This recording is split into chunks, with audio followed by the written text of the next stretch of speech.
Puspusan din ang rescue efforts para sa mga stranded at natrap sa baha sa Bataan. Kabilang sa mga pinuntahan ng rescue team ang isang ospital. Live mula sa Bataan, may report si John Consulta. John? Yes, Jessica, pabayat-maya nga kung maramdaman itong pagbuhos ng ulan dito sa probinsya ng Bataan.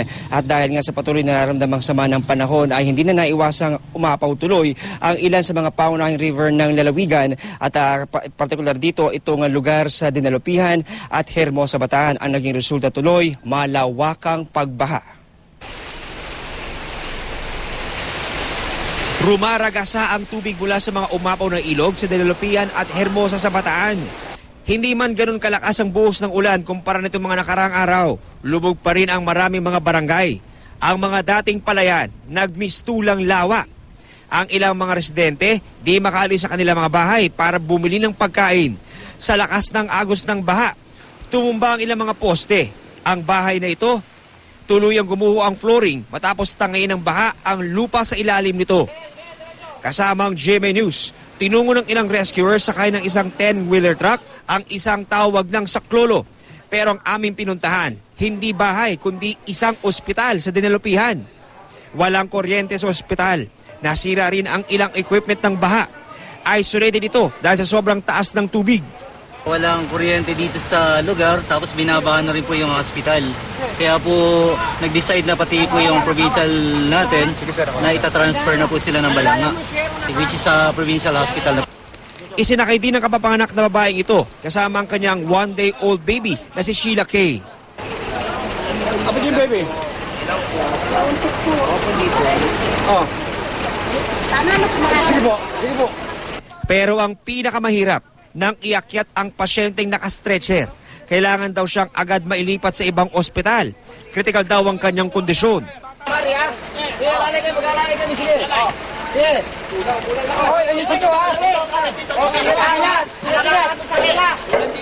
Pagkatapos maitawid sa kadibdib na baha, maingat siyang ibinaba ng mga tauhan ng Red Cross, PNP at Philippine Army. Nagpapasalamat po ako sa mga nag-rescue sa amin mula sa baha sa hospital ng Dinalupihan. Malaking tulong po para sa amin ng pag-rescue nito. Para sa baby. Tsaka yung mga ibang may sakit pa po.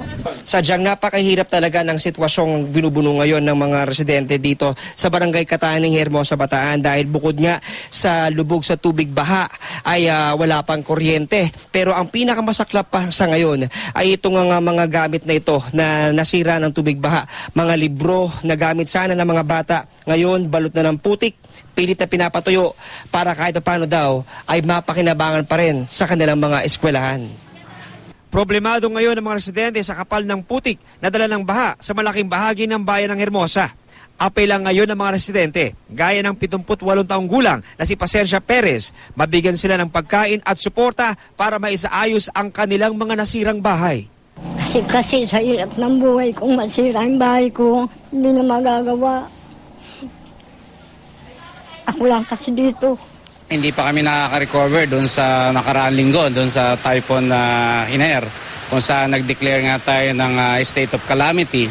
Ito na naman at definitely hindi na nila pakikinabangan yung mga appliances nila, mga furnitures nila, mga damit, lahat halos nangatangay, nangabasa. Umaapila mo, pumuli kami sa inyo sa anumang tulong na maibibigay nyo dito sa mga kababayan natin sa Hermosa.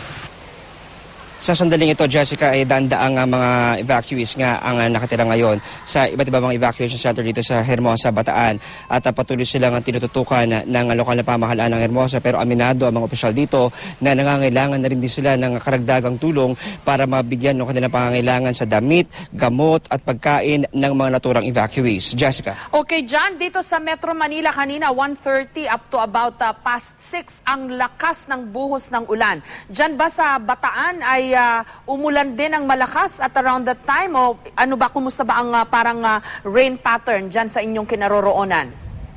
Ganon din na nangyari dito, Jessica. Nagkaroon din ng malakas na buhos ng ulan dito kung kaya't yung initial na napansing pagbaba bahagya ng tubig bahanga dito sa bahagi ng Dinalupian at Hermosa Bataan ay muli na namang tumaas itong baha nating nakikita ngayon dito sa mga lansangan ng Hermosa. Kaya nga patuloy na nakaantabay ngayon ang mga otoridad dahil posibleng magkaroon pa ng mga paglilikas, lalo na itong mga barangay na nasa coastal areas sakaling kailanganin dahil inaasahan nila na baka daw pwede pa rin magkaroon ng mga malalakas sa pag-ulan sa mga darating na oras. Jessica. Pero compared kahapon, no, mukhang meron ng parts ng NLEX na passable. So, ang mga tiga-Bataan ba pwede nang dire-diretso ang biyahe papuntang Maynila? John? Yes, Jessica, meron ng mga bus tayo nakikita rito ng mga nakakadaan sa may bahagi ng Hermosa. Unlike yesterday nga, Jessica, na sinubukan natin pasukin ito kahapon dahil nga gusto natin makita yung pinakasitwasyon dito pero talagang hindi possible ito for light vehicles. Pero Jessica, dun nga sa bahagi ng Dinalupian, tanging mga malalaking truck lamang, mga payloader, mga 6x6 truck at mga sasakyan ng Philippine Army ang maaari makapenetrate. Kung kaya't yung lugar na yon, Jessica, kung makakapunta ka lang dito sa lugar na to, talaga aawa ka dito sa mga taong ito dahil lahat sila nag-uunahan na makasampa man lang sa mga malalaking truck para sila makalabas, makabili ng pagkain dahil doon sa loob, Jessica, isolated sila at hindi na sila makabili ng mga pagkain sa mga tindahan dahil wala na rin supply ang mga ito, Jessica. Immediate needs ng mga tiga-Bataan na John, yung according to priority, yung kailangan nila agad-agad. Sa ngayon, Jessica, ang pinakamahalaga rito, pagkain, malinis na tubig, pati na rin itong mga damit at mga blankets na magagamit ng mga evacuees. Dahil, Jessica, sa ngayon talaga, halos wala na nga naisalba itong mga evacuees na inilikas dahil mas binabuti raw nila na mabuhay kaysa isalba yung kanilang mga gamit pero malagay naman sa peligro ang kanilang mga mahal sa buhay, Jessica. Maraming salamat. Ingat kayo dyan, John Consulta.